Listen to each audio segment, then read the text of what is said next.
Hey guys, it's Vince, and today I want to discuss another system that is totally custom for a client of mine, Works Holsters. And this came as a special request from the owner of Works, Shan, and I wanted to discuss this because I'm getting so many questions on custom systems, what's possible, what's not possible. This is a unique one, and why it's unique is that we've got a DB9 connector here installed. And what Shan requires is for his controller to be able to cycle not just forward in turning on the spindle, but also backwards. And you can see we've got two individual relays here. We've got all our servicing diagrams. You can see how they're actually installed. One is, of course, allocated to the first relay. The second one is, of course, allocated to the second relay. You can see our ferrites for our signals for filtering. And you can see our DB9 connector here, which is a solderless connector.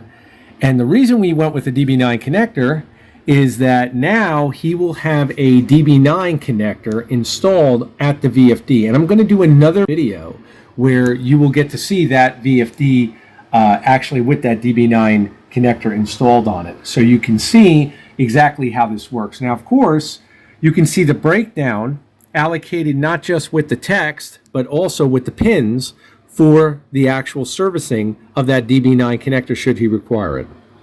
So again, female pin 1 relay COM, female pin 2 relay pin COM, and one is for backwards rotation, one is for forward rotation, and then we go all the way down through dealing with the connection for your 10 volt, your VI, your ACM, and then your DCM connection. And this is a connection that a lot of guys usually stumble with because they say, you know, there's only one actual port on a VFD to actually install a DCM connection.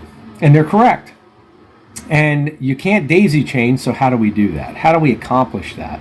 Well, how we accomplish it is through bridging. And what that simply means is that we actually solder. See if I can show it here. I don't know if she can get that. We solder two pins on the circuit board for the DB9, and you can see, let me see, can you see that? Let me see if you can get it on an angle. You might be able to get it. I think you can see it through. There it goes, right there. Stay right there.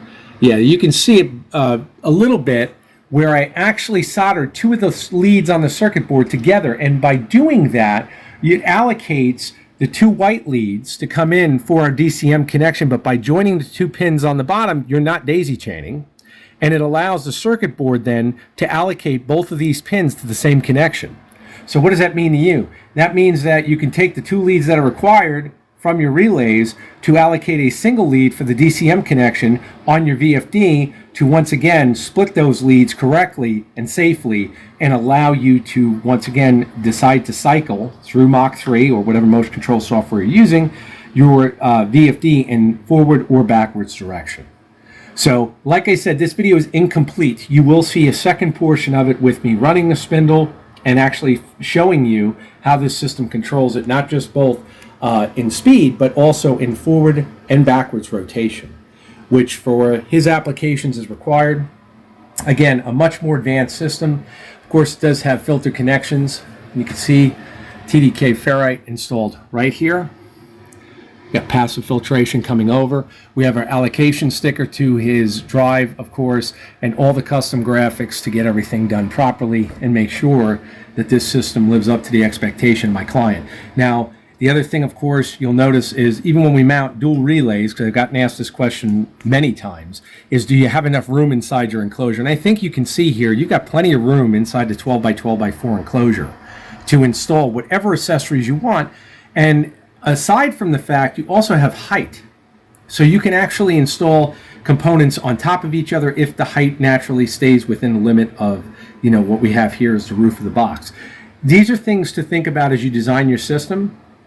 Again, I've worked with this enclosure so much, I know what's able to be done and what's not able to be done. If you do have questions, you can always message me, but I wanted to cover this system exclusively in multiple videos because it is a lot to cover.